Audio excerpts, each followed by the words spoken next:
Nigel Cecil, equity as you like it. Especially for my equitable friends. Hello, I'm Dave Eager, one of Nigel's equitable friends and also a close relative. Along with Hilary, we try to keep a watchful eye on Nigel because Nigel, as an entertainment entrepreneur and a democratic evangelist, sometimes gets a little overexcited. Moi? Nigel? Moi? Getting overexcited? Surely you can't be serious. You may have been expecting a video from Nigel on the 10th of June about the current equity presidential and council elections. Unfortunately, Nigel wasn't aware that the usual democratic freedoms one expects when campaigning are somewhat limited within equity. I therefore stepped in to act as an equity editor in order to help Nigel comply. Here, therefore, is Nigel's video recorded on the 10th of June, with apologies from Nigel for the delay. Apologies indeed, because I'm still trying to work out what equity's transparent definition is of what's negative and fair comment. So what you're saying is welcome. With me acting as the equity editor with the cutting editing knife readily available. Hello, Chakabatis. Nigel here, moi, as an entertainment entrepreneur, responding to my equitable friends who've expressed their opinions by getting in touch by either email or by Twitter. And I love the DMs on Twitter. In fact, I like a tweet. It's quite thrilling to have a tweet now and again, isn't it? Of course, all meant in the best possible taste, as Hilary will confirm. Now, this video, we're actually talking about the equity elections, and Nigel, moi, is putting on my cap as an evangelist for democracy. Why? Because there's a view within equity membership that equity has drifted into being institutionally, democratically flawed. Because those elected to the council are not actually going to challenge objectively and openly the opinions of the council on behalf of the whole membership. Why? Because they all appear to be singing from the same progressive mantra hymn sheet that's driven by one of those phrases, the cause of Labour is the hope of the world. Now, you'd say, but that can't happen, Nigel. There are no... You can't say that, Nigel. You really must put equity's new emblem at the forefront of your mind. Apparently, it unites all equity members together as workers, united.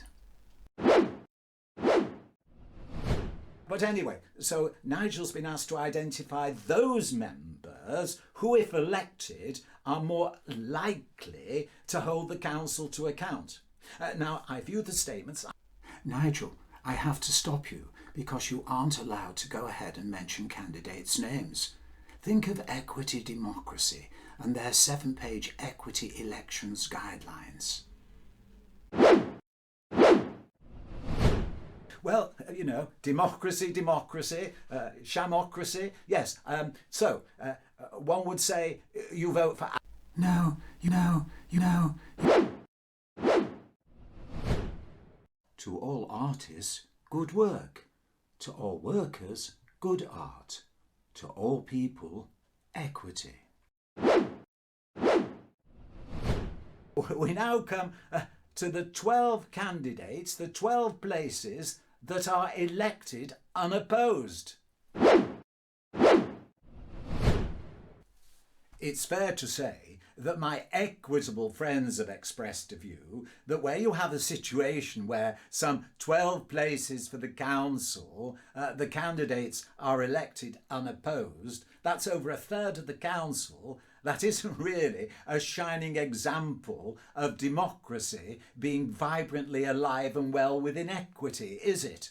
You can discuss the reasons for that amongst yourselves. Nigel's not going to discuss it in this particular video. But we move on. Applying my concerns about a list in plain sight, a group think, and identifying those members, if elected, who are more likely to hold that groupthink to account, then for singers, Nigel's suggesting... Nigel, Dave Eager here as equity editor, you really can't do that. So you really must check out the equity elections guidelines.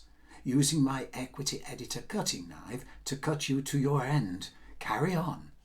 I do hope you're inclined to vote. I do hope you'll be motivated to read the statements. And remember, it's a postal vote only. So please use your vote and let's try to see if we can elect a council, all my equitable friends, that actually are able to hold the groupthink to account, because that's what it's all about. If you want to represent the 46,000 members of equity equally and fairly.